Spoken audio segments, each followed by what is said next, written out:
Everything will be alright. Take one day at a time. It's gonna be.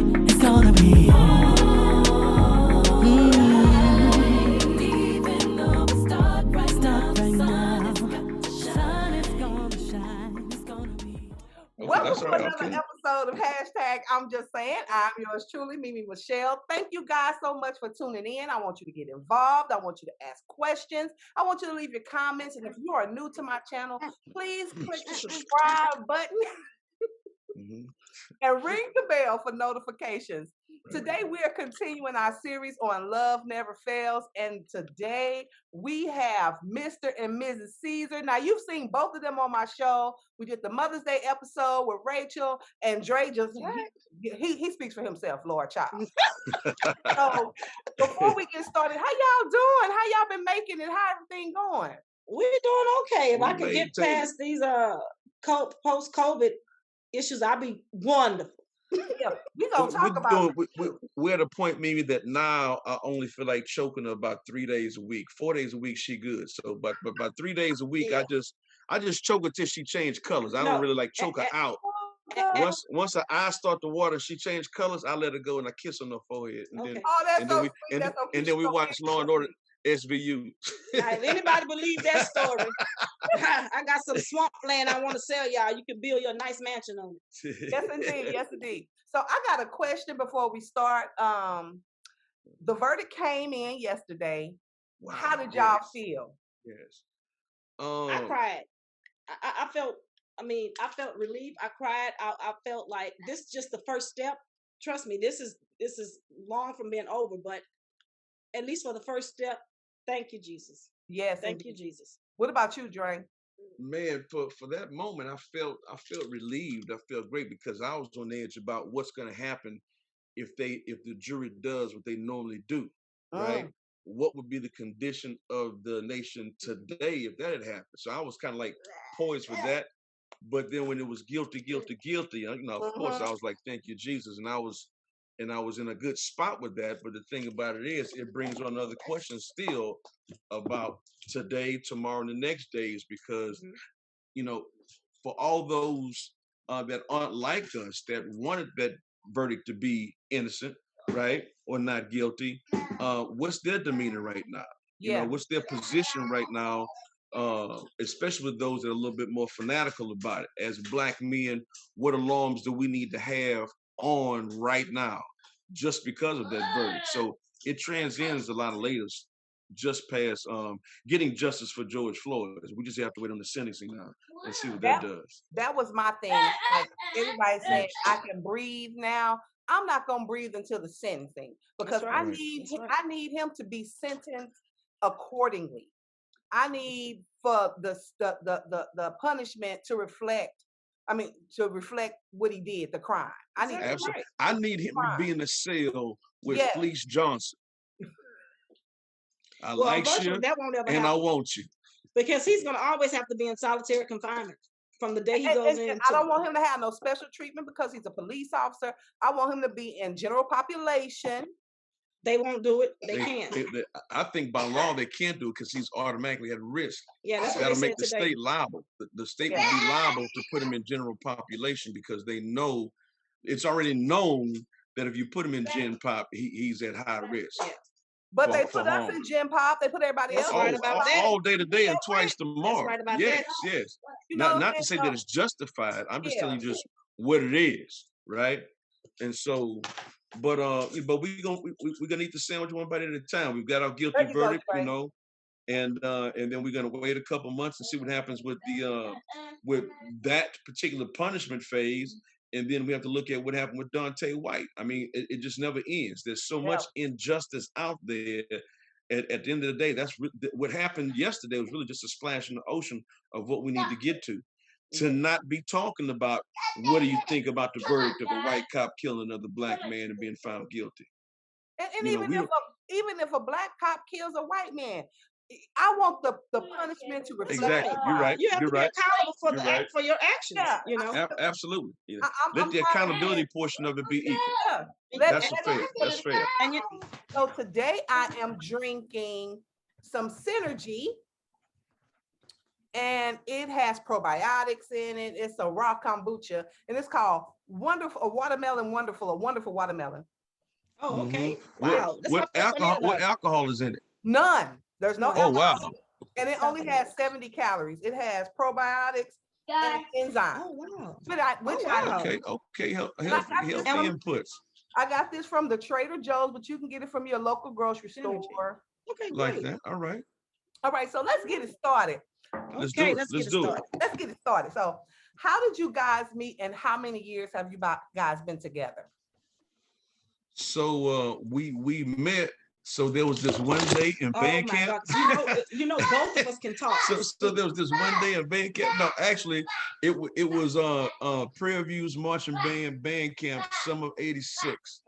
It was our first year in the band and my second year in the band, and it was the first day of band camp at Alumni Hall for the old schools that see this that know about Alumni Hall back on the hill. And we were waiting to go to breakfast. And it's a funny story because she was standing on the stairs, and you know, Rachel was a stallion. She was like 5'11", size 9, you know, okay, baby, had all her weapons out, right? Just tell her how so I tell my homeboy, like, dog, who's Stretch over there on the stairs? He's like, oh, that's your homegirl, Rachel Roy from Lake Charles. I don't know her because I'm from Lake Charles too. He said, so this is the real funny part. Now, this is the guy I grew up with. We went to high school together, graduated together, roommates together, pledged together. He says to me, man, no. This is I saw it first. I saw it last year. I said, well, man, you had a whole year to close the deal. I'm on it. That's over it. That's over it. So we met fall '86, started dating officially a couple of months thereafter. Okay. And so this June makes 30 years together, and this upcoming fall makes 35 years together. 30 years married and 35 years together. Good y'all. So is that kind of accurate, Rachel? Is that accurate? Is that your version? Yeah, it's about accurate. Yeah, She thought I was gonna give you the long version. Oh yeah, well, you almost did. But that's about accurate. Yeah, we met at band camp, and I knew a lot of his cousins from Lake Charles, which is where I'm from. And he was talking about them. I was like, no, I don't think he really know them because, well, comes out that that's their cousin, and so that's how we met. Okay, so who liked who first? We were friends, and I kept trying to hook him up with a lot of my girlfriends, you know, and he was saying, but I don't, you know, I don't like them. I was like, oh, that's my homeboy. And they would say, I think he like it. I say, no, that's just my homeboy. Man, she knew I liked it. No, I did not. I promise you I did. Well, he probably did, but you know, I'm from a smaller country town. I was a tomboy. I was not going to college to focus on any guys because she was trying to deflect all this quality time. Oh, she was trying okay, you're right. Deflect. Yeah, that's what I said. That's what I didn't even. Yeah. So he did. He already said what he liked about you. Tell me, Rachel, what attracted you to him? Well, I think, like I said in the beginning, I was just like, that's my homeboy. I was trying to hook everybody else up with him, and then I started to notice that. I said, well, it seems as if a lot of girls in this band and on this campus kind of like him. You know, I said, oh, okay, well, but he was very suave, and he's always been, you know, when Dre walks into a room, in his mind, he's the number one.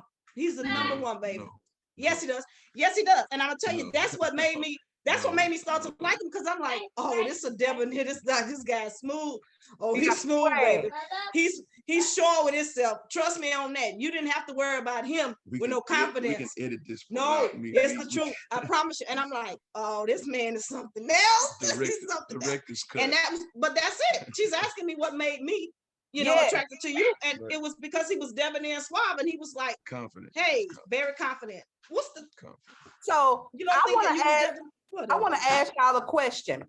All right. So tell me, tell me about this. Oh, that was when we actually had went that was at TSU. That was at TSU. So we told you we were in the band. So my first frat on the yard was Ceasar. I was Ceasar on the yard, and this was year before I was drum major. And so we had and Rachel was tall baby signal. So we had a workshop over with Gamma Omega at TSU yard that summer.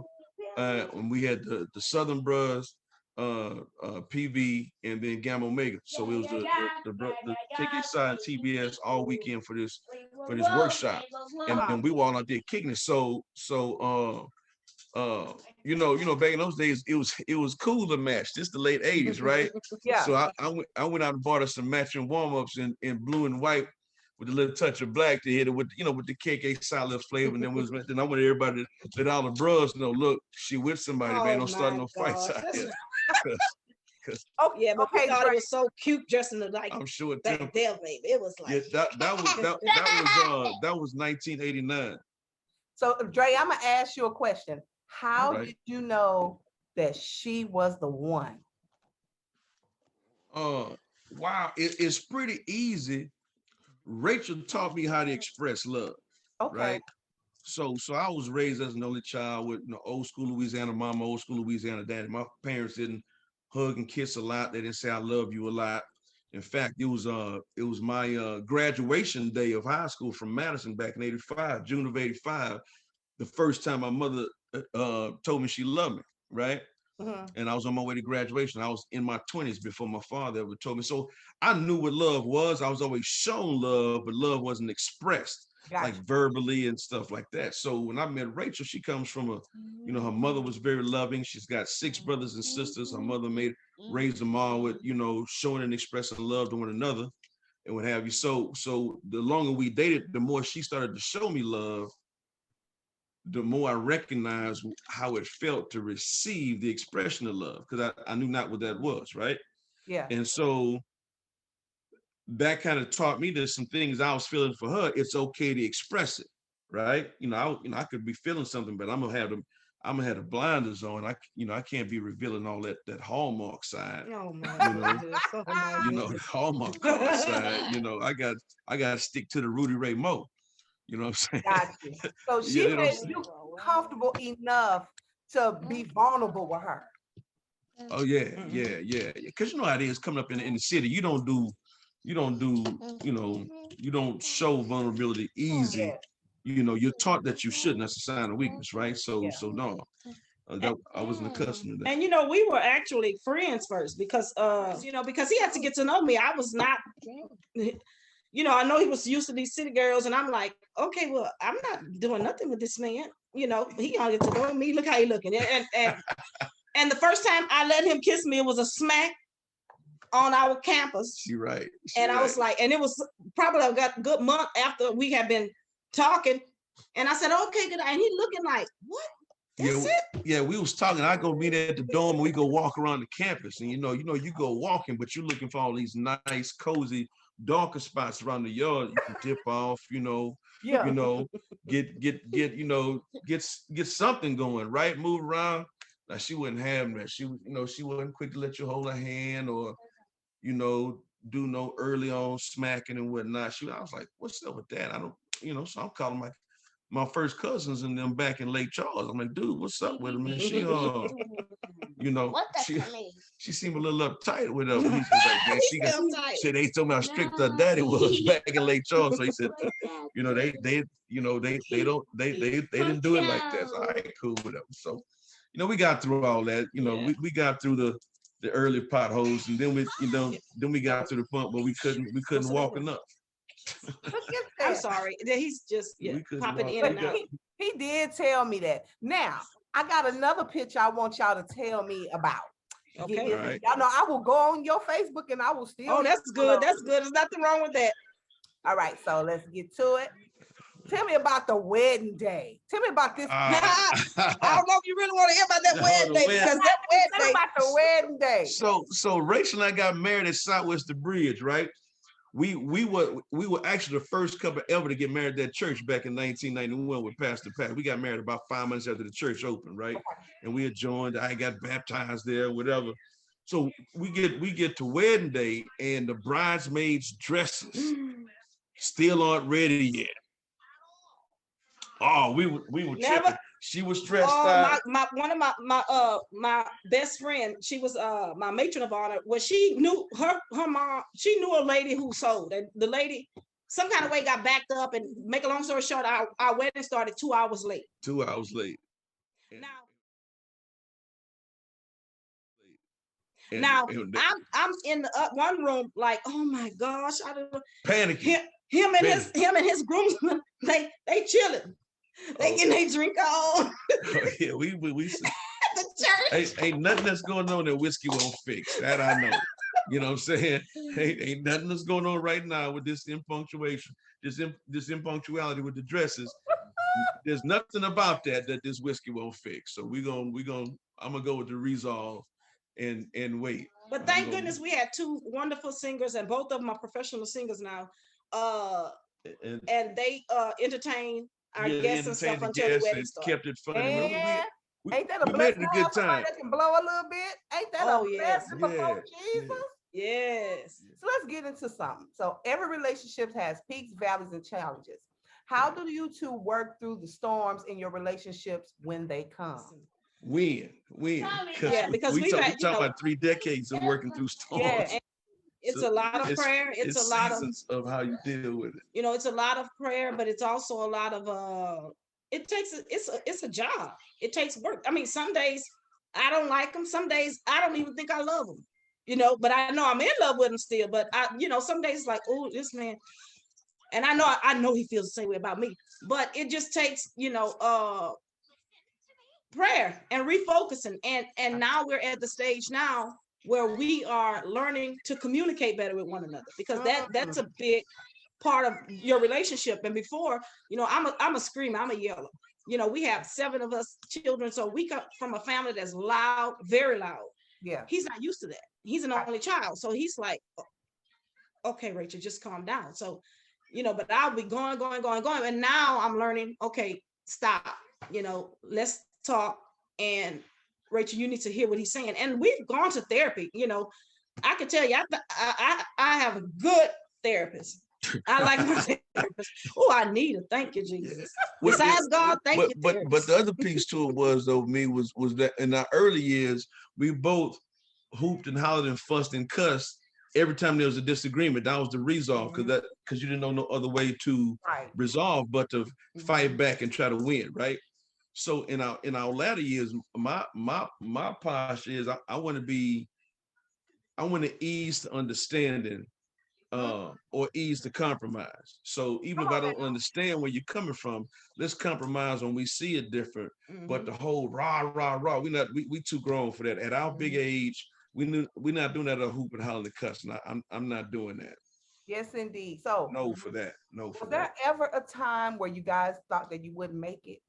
Oh yes. Oh yeah. Oh, yes. Yeah. Oh, I wow. think we had our first rough spot probably about the 6 or 7 year mark. Okay. And but see, the other piece to it is, and this is a part of our growth and what we're dealing with now. The entire time Rachel and I have been together, I've been a parent. Okay. Right. So my oldest daughter was a couple months old when we started dating, Okay. and then um 5 years after we together, 4 years after we were together, we had our first daughter, DeAndrea. Got it. And so at the end of and which was a year before we got married. So by the time we got married, we had 2 daughters. Okay. Right. So the entire time we've been married, we've been parents. Got So what we've done we are both so committed to our structure of family that we'll put the nucleus issues between man and wife on hold to make sure that the unit is good, right? So what we've invested as parents has been, I think, could be a template for any couple, right? What we're learning how to do now that the oldest is almost 35 and the baby is almost 23 of the 4 of them, and now we've got grandkids running around there. What we learn how to do now is be husband and wife 30 years into the relationship, and 50 plus years of age. So the commitment now is, how do we do Mr. and Mrs.? We've done mom and daddy well, right? So we're changing lanes right now, but we're just talking through it. Yeah. And I think also because both of us come from a household where our parents were together, until they passed away, and so we saw that. We saw a family staying together. We saw 2 parents in the household.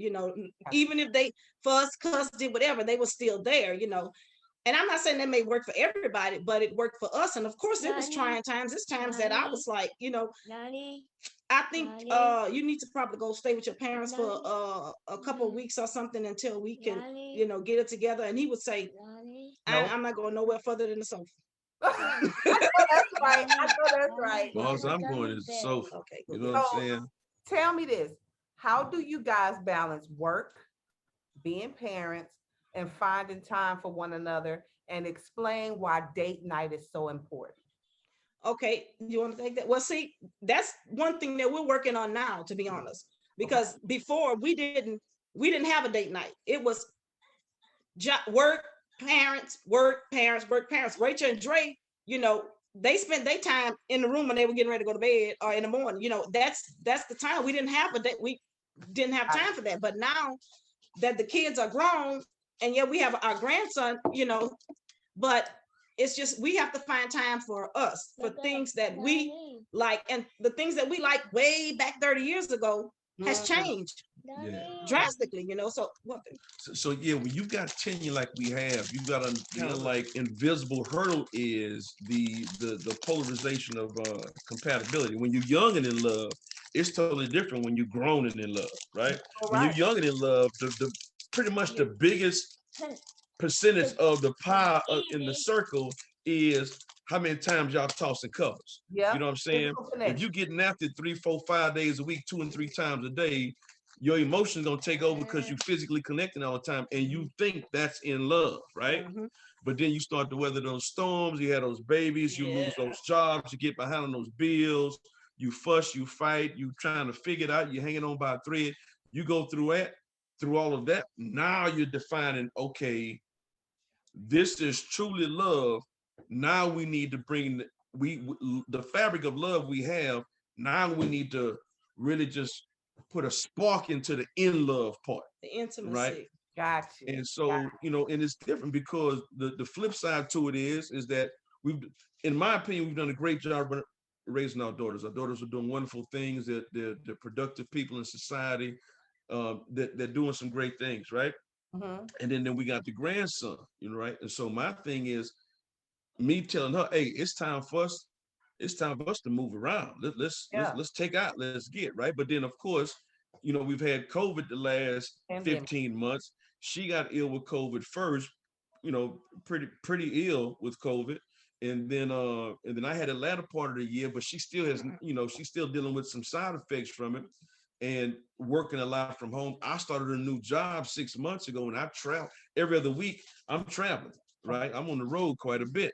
And so, and then when I make it back to town, it is, catching up on all the stuff you didn't get to do when you was out of town. So we're still figuring that part out. We're just gonna ride the bike till we figure it out. That was my. I can tell you that. Go ahead.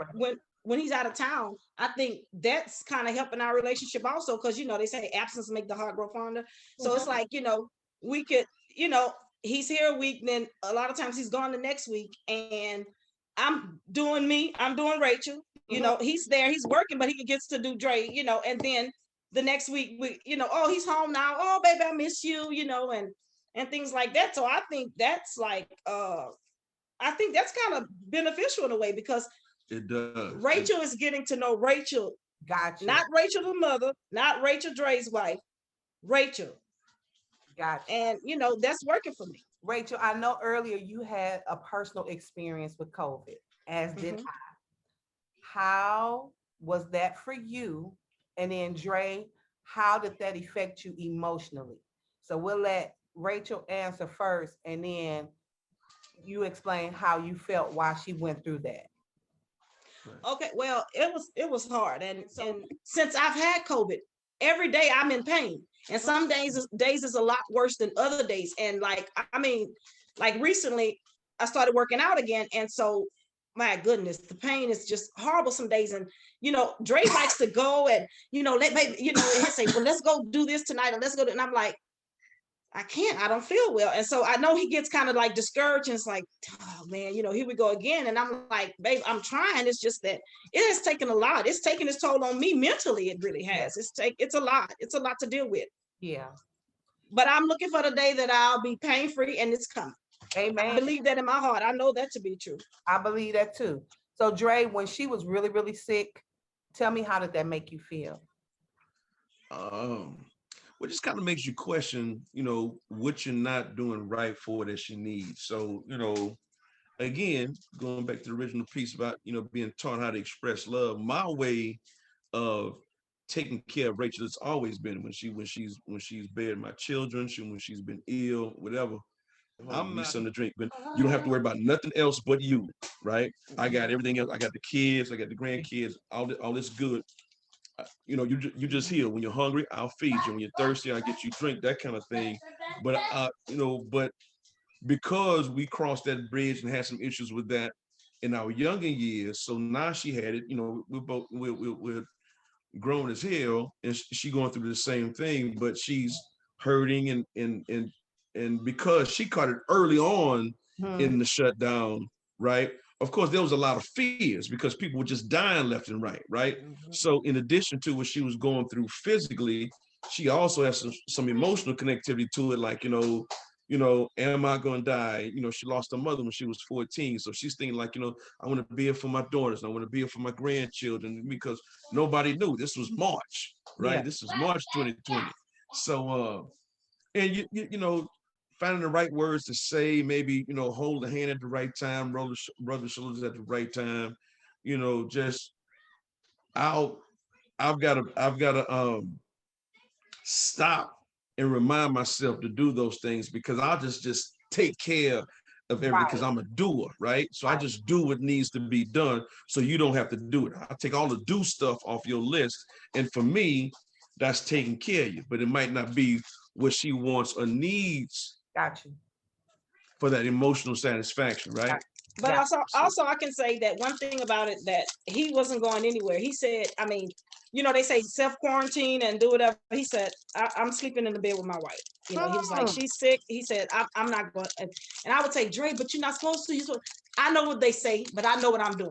And, and honestly, that made me more comfortable, because at least, I knew I wasn't alone, Yes. So if today was our last day on this earth, how would you express your feelings toward one another?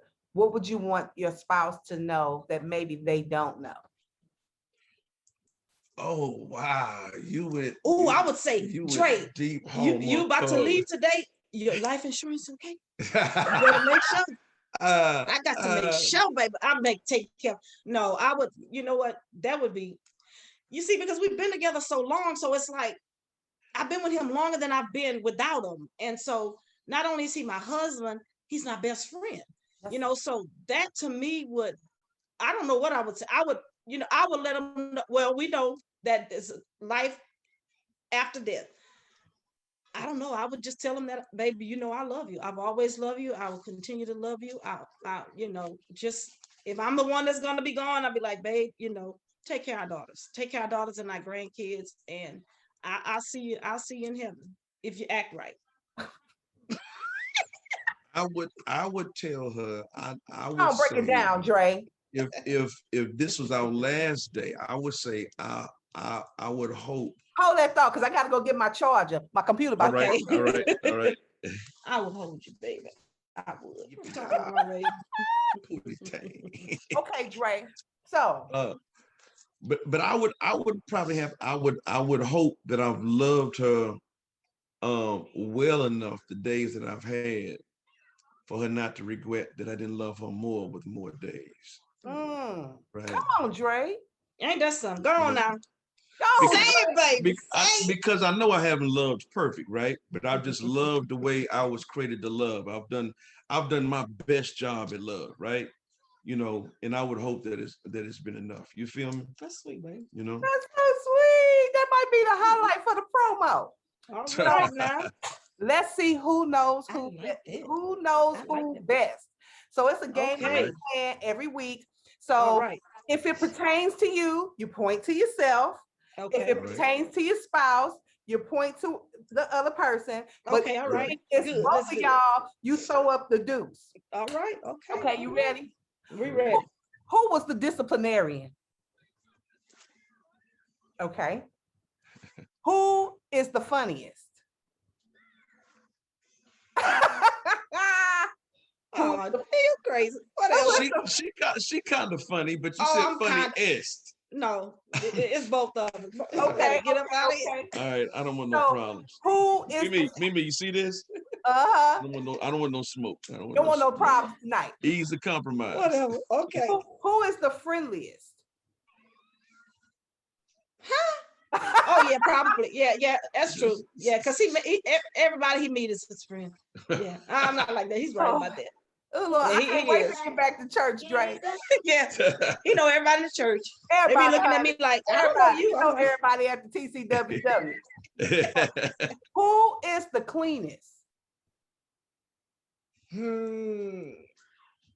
don't know. It would have to be both of us. Yeah. Okay. Who shops the most? Okay. Who handles conflict best? What? Me? No. Okay, wait a minute. No, yeah. Okay, I said so. I understood it mean like crises, right? Who handles a crisis like conflict, best? Like arguments, like anything, any type of conflict. She say she handles conflict best. You say you handle conflict best. That's just a conversation for y'all to have. I think it ebbs and flows. It ebbs and flows. I can see the two-way street on that. Yeah, it just depends, I guess, on what the conflict is, basically. Yeah. If it's about her covering for them damn girls, then I am not easy to resolve. Because she always in mama mode. So we're not gonna start that argument because then Mimi, you're gonna have to be the one to settle this conflict. You have to edit the rest of the show. So my last question is, who said I love you first? Oh yeah, I think I did. Oh yeah, I think I did. Yeah. Tell us about that. Well, like he said, he didn't come from a family that they said it all the time, but we said my family, we say it all the time. Every time we see each other, we hug each other. Oh, I love you. But what was different for me with Dre is that, I grew up watching both my brothers play the field, do it. So when I got to college, I said, oh, I'm not interested in messing with no guy. I just want to get my education, get out of here. So when I met him, I was like, okay, now I think I'm starting to catch feelings for this guy because I had never been in love before, not even puppy love, I don't think. I wonder why. Oh, what? Wonder why? Look, why you was catching feelings? Why no, and so she was catching them we had been dating for some. Okay, now you're gonna make me okay. It's gonna be good online. So I said, it was months, it was months later, and I said, wow, I think I'm starting to feel something for this guy that I've never felt for any other guy, and it was like, wow, it just like hit me like, I think I'm falling in love with this guy. I never had that feeling before, and it was like, wow, I'm really falling in love with this guy. So once I realized it, for me, like I said, it was always easy for saying I love you. It was, I was like, wow, and I told him, and he's looking like, okay. And I'm like, okay. All right, then I got you. All right, play. There you want to go. All right. No, but it was I was the first person to say it. Okay, then. All right. Oh. And he was like, I think he knew, and I knew that he loved me also at the time, but I just knew that he had a problem with saying it because he wasn't that type of person. He's more of an action other than exactly, because he would do things for me, and I'm like, we have only been dating 5-6 months, and service is my love language. Yeah, and I was like, wow, service is love language. Oh, all right. Service is my love language. Yes, I'm getting a T-shirt that say that. Service is my love language. So, what advice would you give a couple who maybe they've been married like 10, 15 years, or maybe at that 7-year mark like you guys were, and they're kind of struggling? What advice would you give them to let them know, hey, you can get over this hump. Everything's not an argument. Sometimes you have to agree to disagree. What advice would you give another, or say you have a young couple who had kids early and they really haven't gotten to know themselves because they're too busy being parents. They don't have that time for loving one another because now they have to be parents. what advice would you give? Just any topic. What advice would you give?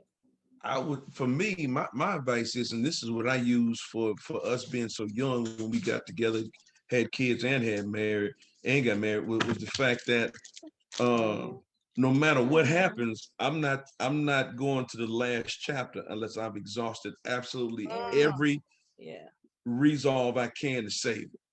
Right? I think what you see in love of today is so easy to say, I'm done, we getting a divorce or whatever. But I at the end of the day, I'm horribly afraid of failure, right? Okay. And I really did not want to fail in my marriage, Okay. right? I did not want, because again, we were both raised with parents that were together till death did them part, right? So there was, and I didn't want to I didn't want to think that hard times were stronger than I was. Come on, Dre, that's good. Right. Yeah, That's good. the hard times weren't stronger than me, so I had to feel as if I was constructed better than that, and so just stuck with it and saw it through, and I'm glad we did. I think Rachel and I have a great product, for us, for our unit, for the Caesars. What we've done, the way we've kept it together, the way we work through what we work through now, it's a good product for us. Our formula might not work for everybody, right? But it's worked for us, especially for the greater good, because I think our circle of family that's around she and I being matriarchs and patriarchs is stronger because of our togetherness. You know what I'm saying? So we don't just see us in this thing, we see us the in full this thing. Yeah. And also, I think also, you have to be true to yourself, and you have to make sure that you're willing to compromise. You have to put God first. Hands down, you'll never make it if you don't have God in your relationship. You won't make it. You have to be willing to. You have to accept the fact that God is the head of your household, really. And it's going to be trying times, and you compromise. It's some things, but you have to learn how to compromise and talk to one another. And that's what therapy comes into. I always go to a Christian counselor. When we go to therapy, we're going to a Christian therapist. I want somebody who believes in Christ. Christ died and was resurrected. I need that. But we are learning how to. I don't become so offended when he say things that I may not agree with or not like. I'm realizing that that's his opinion. That's him. That he's speaking his truth, and let me speak my truth. And when we can take a step back and say, okay, I understand that. Maybe I wouldn't have understood that 5-10 years ago, but wow, I understand that now.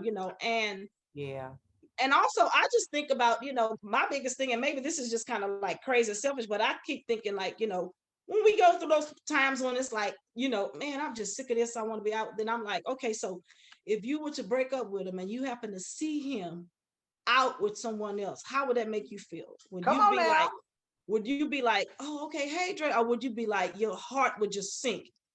And when I know that my heart would sink, or would you be homicidal?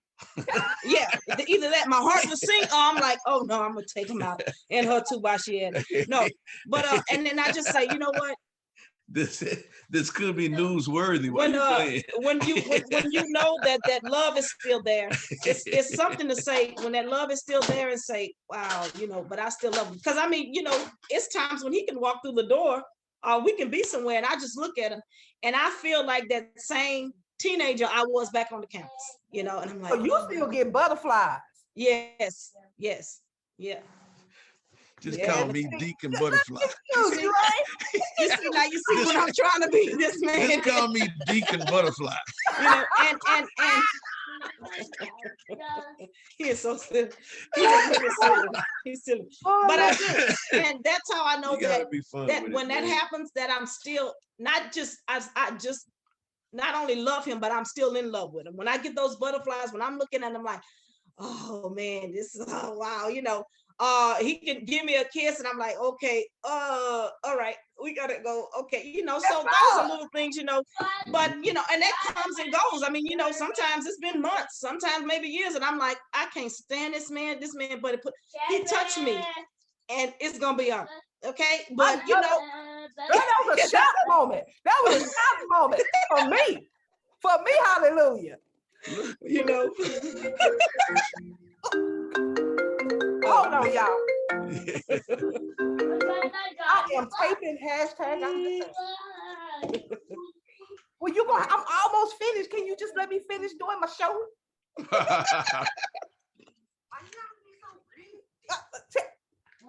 Who was that, sister? Hey, y'all. Hi. Hey, what's that? They look like twins. Is that Tina? Yeah, that's her. Yeah, that's Tina. What's going on, Look Tina? at Black Love shining. And I'm putting this in the show. I'm putting this in the show. All right. She don't run me by. She don't run me. Yes, she do. A beautiful grandbaby. Thank you. That ain't my grandbaby, that's hers. I know I said it, but it's like yours, so it's both y'all. Right. Don't be acting like you don't be out in the grandma lane I'm the favorite auntie. They all love me. But thank y'all so much for blessing the people. Y'all are just an inspiration to me. I know some things that we didn't discuss on the show, and it's just the two of you. You bless me whether you know it or not. Dre is my big brother. Yeah. He's always there to pray with me and pray for me and keep me going when we go back to church. And I did send y'all an invitation to my birthday party, so I'm gonna need y'all to save the date. It's in August, right? So because it got canceled last year because of the COVID. Yes, but it's gonna be all right. It's gonna be a rooftop situation. So if you don't, that's gonna be nice. When is August the 14th? Oh, okay, that's the weekend after we come back. We'll be back. Okay, yes, it's gonna be all me and Tracy doing it together. Okay, all right. Tracy Lane. So y'all don't go nowhere. I'm gonna wrap this thing up. Tune in next week. I got my final couple. Oh, the Harrises, Corey and Yolanda Harris. You don't want to miss that for the finale of Love Never Fails, because their story is amazing. And just stay posted. I mean, keep tuning in, subscribe to my channel, ring the bell for notification. We love you. We want you to love us back. And I'm starting giving out some gifts. Y'all act like y'all don't want them, but I'm gonna give them out anyway. So remember to laugh, remember to love, remember to be the light, and always bear good fruit. This is hashtag I'm just saying. I love you guys. Outro. Remember to laugh. Remember to love. Remember to be the light. Right now. You've been watching hashtag. What is? I'm just saying. I'm just saying.